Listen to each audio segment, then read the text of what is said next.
Extractive industries. These industries extract or draw out products from natural sources. Extractive industries supply some basic raw materials that are mostly product of geographical or natural environment. Product of these industries are usually transformed into many other useful goods. By manufacturing industries, important extractive industries include farming, mining, oil, drilling, hunting and fishing operations. So இது primary activityல first one extractive. So primaryல ரெண்டு இருக்கு, one is extractive, another one is genetic. First extractive அப்படின்றது நேச்சுரலாக நம்ம கிடைக்கக்கூடிய பொருளை industries வச்சு maintain பண்ணுறது. ஃபார் எக்ஸாம்பிள் இந்த ஆயில் ட்ரில்லிங், இந்த நட்ஸ்லாம் எடுத்து ஆயில் ட்ரில் பண்ணுறது, அப்புறம் ஹண்டிங் அண்ட் ஃபிஷ்ஷிங் பண்ணுறது, அப்புறம் ஃபார்மிங் பண்ணுறது, இதெல்லாம் எக்ஸ்ட்ராக்டிவ் இண்டஸ்ட்ரீஸ். ஜெனட்டிக் அப்படின்றது these industries remain engage in breeding plans and animals for the use in further reproduction the seeds. அடுத்து அந்த சீட்ஸை வச்சு நம்ம ஃபர்தராக பண்ணுறது. அப்புறம் பால் பண்ணை, கோழி பண்ணைலாம் பார்த்துருக்கோம் இல்லையா, அதுதான். Next is secondary industries. These are concerned with in this paragraph we learn secondary industries. Secondary industries ல என்ன அப்படின்னா மெயின் பார்ட் என்னன்னா பிரைமரி இண்டஸ்ட்ரீஸ்ல நமக்கு கிடைக்கக்கூடிய ரா மெட்டீரியல்ஸை திருப்பி நிறைய ப்ராசஸ் பண்ணி செகண்டரி இண்டஸ்ட்ரீஸில் நம்ம கொண்டு வந்துடலாம், பொருளாக கொண்டு வந்துடலாம். இதில் இந்த செகண்டரி இண்டஸ்ட்ரீஸில் திருப்பி another one is manufacturing industries. Manufacturing இண்டஸ்ட்ரின்னு என்னன்னா ரா மெட்டீரியலை ஃபினிஷ்டு குட்ஸாக மாற்றுறது தான் மேனுஃபேக்சரிங் இண்டஸ்ட்ரீஸ். அதில் அனலிட்டிக்கல் அண்ட் சிந்தட்டிக்கல் இருக்கும். Analytical means which analyzes the separate different elements from the same material as in the case of oil refinery.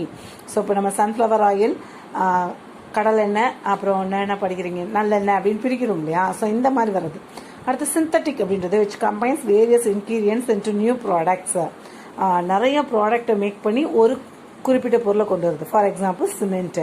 அடுத்து processing industries which industries successive stages for manufacturing finished product in case of sugar and paper. இது நம்ம பார்த்துருக்கோம் இல்லையா, ரொம்ப process பண்ணி தான் கிடைக்கும். Assembling எல்லாத்தையும் பார்ட்டாக இருக்கும்ல, computer, car, televisions, bike, this means assembling industries. அடுத்து construction industries. These industries are involved in the construction, building, dams, bridges. இது பேர்லேயே இருக்கு பற்றியா கன்ஸ்ட்ரக்ஷன்ஸில். Next tertiary industries, that means services. நாங்கள் பண்ணுறோம் பற்றியா, அதுதான் சர்வீசஸ் இண்டஸ்ட்ரீஸ். ஸோ இந்த சர்வீசஸ் இண்டஸ்ட்ரியில் தான் யாரெல்லாம் ஹெல்ப் பண்ணுறாங்க அப்படின்னா banking, insurance, warehouse and advertisement. Classification of tertiaries, personal services, that means plumber, அவங்க வீட்டுக்கு வந்து நமக்கு செஞ்சு தருவாங்கல்லப்பா, ஸோ அதுதான் பர்சனல். பப்ளிக் சர்வீஸ் அப்படின்றது government officers and schools, police, hospitals, இதெல்லாம் பப்ளிக் சர்வீசஸ்.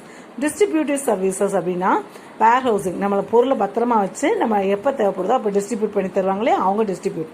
அடுத்து ஃபினான்ஸ், ஆஸ் யூஷுவல் நம்ம we learn it in the first lesson, banking, factoring, accounting, insurance. அடுத்து குவான்டினரி சர்வீசஸ், ஸ்கில்ஸ் வச்சு யூஸ் பண்ணுறது, டெக்னாலஜிக்கல் ஸ்கில் யூஸ் பண்ணி. IT கம்பெனிலாம் இருக்கு இல்லையா, so software development, that means skill. ஆடிட்டருக்கும் அதே மாதிரி ஸ்கில் வேணும். அடுத்து quinary services, new ideas are generate. அப்போ ஆடிட்டிங் வரும்போது நம்ம எதில் வந்துருவோம், எஸ் குவான்டினரி சர்வீசஸில். So quinary services, new ideas are generated, new technologies are involve, new policies R implemented. So இது வந்து நியூ புதுசாக கண்டுபிடிக்கிறது, ரிசர்ச் மாதிரி வரும், இன்வென்டாஸ். ஓகேவா, on the basis of size, that is micro, small, medium, large. அடுத்து இது வந்து நம்ம விரிவாக ஒவ்வொரு லெசனாக பார்க்க போகிறோம். So next commerce. காமர்ஸ்னா என்ன? The commerce, according to Evelyn Thomas, commerce is operations deals with the buying and selling activity, goods of exchange, commodities and the contribution of finished goods. ஒரு ரா மெட்டீரியலை பையிங் அண்ட் செல்லிங் பண்ணி finished குட்ஸாக கொண்டு வரதுக்கு பேர் தான் commerce.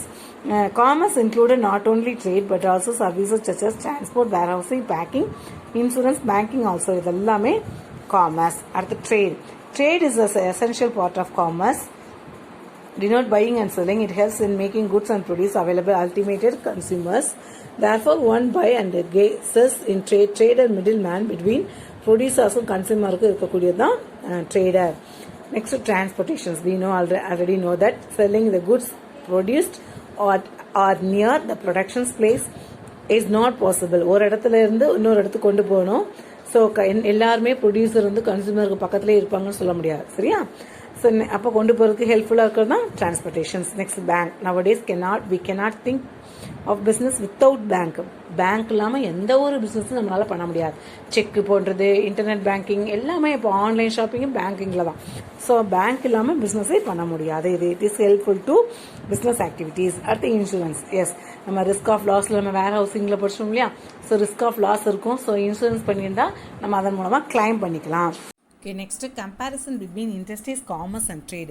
Industries mean extractions, reproductions, conversions, processing and constructions or useful product. So industry na enna nama reproduce panni processing பண்றதா industries. Commerce ன்றது distribution of goods and services. Trade ன்றது purchase and sales of services. Scope consists of all activities involving conversion of materials and semi-finished product into finished goods. இதோட main scope என்னென்னா எல்லா ஆக்டிவிட்டியும் நம்ம Heydar பண்ணி finished குட்ஸாக கொண்டு வர்றது. ஒன்று ஃபினிஷ்டாக கொண்டு வரலாம், இல்லைனா செமி ஃபினிஷ்டாக கொண்டு வரல தான். சரியா? Next commerce trade auxiliaries to trade. Comprise ட்ரேடுக்கு இது ஒரு ஆக்சலரியாக இருக்கிறது, துணை புரிகிறது. Comprise exchange of goods and services. Capital is the large amount, need to capital, small capital. Next, risk. We have already know that industries ku highly risk இருக்கும். Relatively risk is less risk involved. இங்கே less தான். Next, side. It represents supply side of goods and services. இது வந்து supply மட்டும் தான் பண்ணோம். It represents டிமாண்டை உருவாக்குறது தான் காமர்ஸ். டிமாண்டுக்கு ஏற்றாப்புல சப்ளைஸ் அனுப்புறது தான் ட்ரேடு.